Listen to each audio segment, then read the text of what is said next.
I was peacefully sharing videos of traffic accidents on Twitter and recommending that those responsible should have their licenses suspended when I started receiving a bunch of notifications from people cursing me, which meant it was just another day.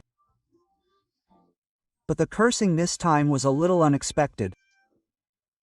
People were reacting to this photo I posted during one of my countless visits to bookstores here in Fortaleza. I can't see a bookstore, man. If I'm in a mall and there's a bookstore, oh, I'm definitely going to spend the next hour inside. Even though I've been a fan of digital books for a long time, I love bookstores. I like their aesthetics. I like seeing that people still care about reading. I like reading books, oh, right, to see if it's interesting to see the cover art.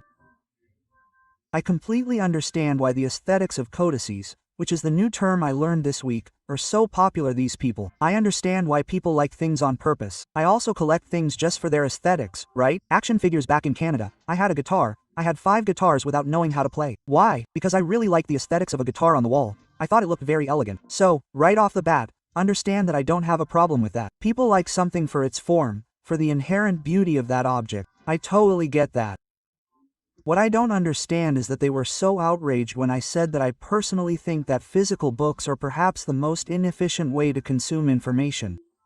And what makes sense, because this thing has been around for a long time. There aren't many things that were invented centuries ago that are still better than the modern alternative. I'm sorry, between insults, I saw that many people had more truly philosophical arguments, so to speak. They weren't just saying, oh, you son of a, you don't like what I like, you bastard, you're a bad character. It wasn't just that, no, there were many of these, but that wasn't all. Some people were genuinely trying to demonstrate why, for them, the idea of migrating from conventional paper books to an electronic device for the same purpose doesn't appeal. So I've written down the 4 main arguments. Oh, 5 main ones, actually, 4 that, in my opinion, are quite legitimate. Oh, to examine whether they make sense from the perspective of someone who has been consuming books in digital format for a long time, who has already given up physical books. And first of all, I already know what you're talking about and I'm rushing to the comments there. I admit that, yes, for reading something more technical, for studying, perhaps an e-reader isn't the best option. A tablet specifically for reading PDFs, for example, for more practical note-taking. I understand that that's a better feature. Or even physical books that allow you to write on paper. Some people like that, right? Turn the page and look quickly. I'm talking about didactic reading, right? You're studying for a test or something like that. I know that's not something the e-reader can handle. Where the hell is that rat? Come here, you, ratio. So I don't forget, I wrote down the arguments I found most pertinent, and I want to demonstrate that they represent a profound lack of understanding of technology as a whole, not to mention outright stubbornness. The first argument I saw a lot: you need to charge your e-reader while the book is running out of battery. It's true, you need to charge an e-reader, but criticizing this seems to me, as I said, to fundamentally lack understanding of these devices, to be unfamiliar with them. Of all the things you need to charge these days, which are many things: watches, toothbrushes, drones, vibrators, emulators, laptops, we're already used to charging things. You'll charge your e-reader less than all these devices. I usually charge mine once a month, and I read a lot. So, it's a terrible argument, man. The other argument that was very consistent is, can Amazon delete your books at any time? And no, Amazon can't do anything because I don't have a Kindle. I have a Kobo, which some of you may be familiar with because the brand existed briefly in Brazil. It was officially available through Livraria Cultura, which unfortunately went out of business, also meaning Kobo's exit. I heard about it, though I don't have confirmation of it. I don't work with them, at least not at the moment. I've reviewed Kobo in the past, and that's why I knew it was available in Brazil through Livraria Cultura. I hear online that they're considering a return to the Brazilian market, and I think it would be excellent. So Amazon can't detect anything from my book. Those who are worried about this are probably referring to an event that happened in 2009, if I remember correctly, when a publisher published George Orwell's 1984. What an ironic choice for that, without copyright authorization. So that book was technically pirated. So, when Amazon discovered this, when they were informed by the copyright holders in 1984, they didn't completely take the books away from kindergarten owners and give them the money's worth so they could then buy the legitimate version. Just once, in a very specific case. So, no, but that's a very unreasonable fear, man. It's a very unreasonable fear. In fact, I would argue that digital books, right, EPUBs are much more yours, much more under your direct control than any other media you consume. Netflix, they can take it away at any time and they do it frequently. The catalog there changes every month. Oh, Apple Music or Spotify, same thing. Something can be taken away from there without you being able to do anything about it. EPUB, right, which is the most common digital reader format, is yours, and in a much more tangible way than many other things we've become accustomed to in life these days. The next argument was kind of like this. I would have thought it was a joke, but so many people were making this argument that I realized it's apparently a real fear.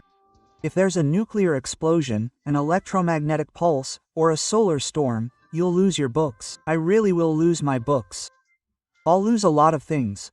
A lot of things would stop working in that situation, to the point that it's ridiculous to point to this as a problem for the here and now.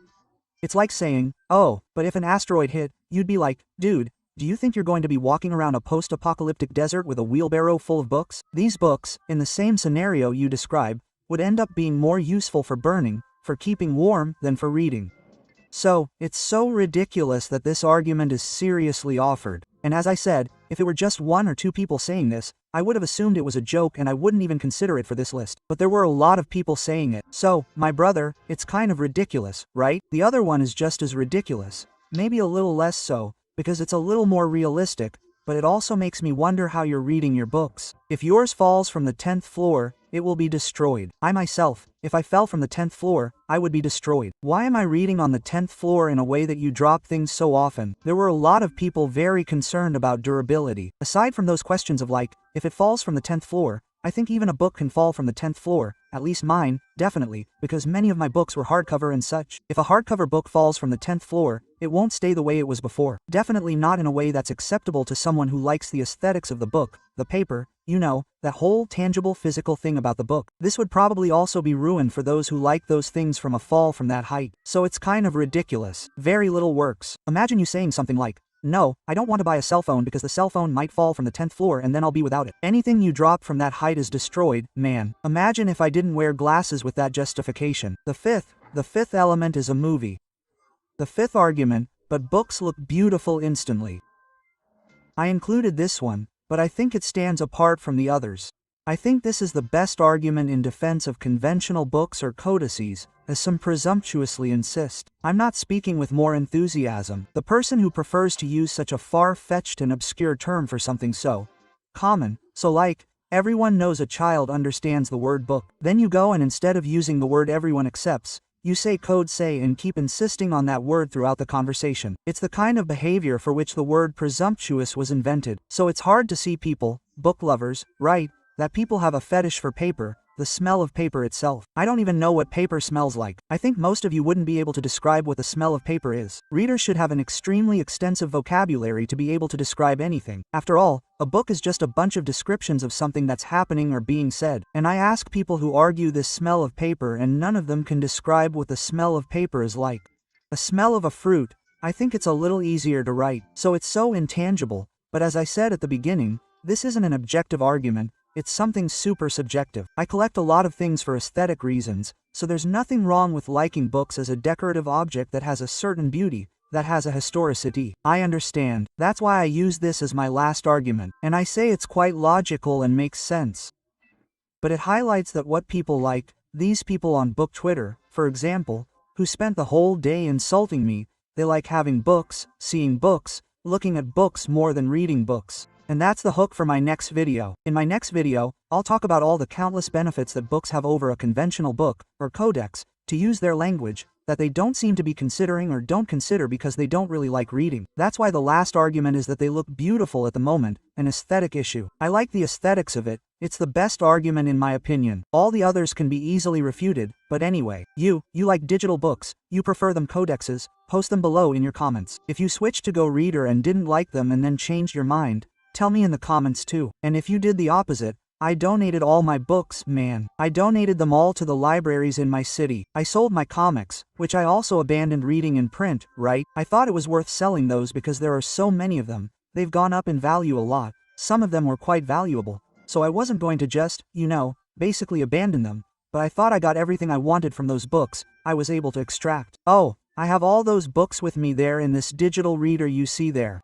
Oh, I'm rereading a book that I managed to find much more easily than hunting around and immediately looking for the books from the Vagalume collection. But anyway, I'm expanding on this topic for the next video. Post your thoughts below. Hey, guys. Hey, okay, I should have said this at the beginning. I should cut this out and put it at the beginning, dude, totally out of chronology. Just like the movies we all share in this business. When I talk about books, it's a total lottery. Sometimes it's the most popular video on the channel that month. Sometimes no one watches it. I understand that books are super niche, but if you like these topics, you don't want to see me talking about arguments. The arguments videos are profitable, damn it. So if you like these videos here, like them, comment, send them to a friend, find something, start a fight on Twitter with the book Twitter and send this link. There you go. How about it? I didn't fight with anyone, bro. Leave it. Leave the people alone. But that's it, folks. I'll leave it at that. And until next time. Oh.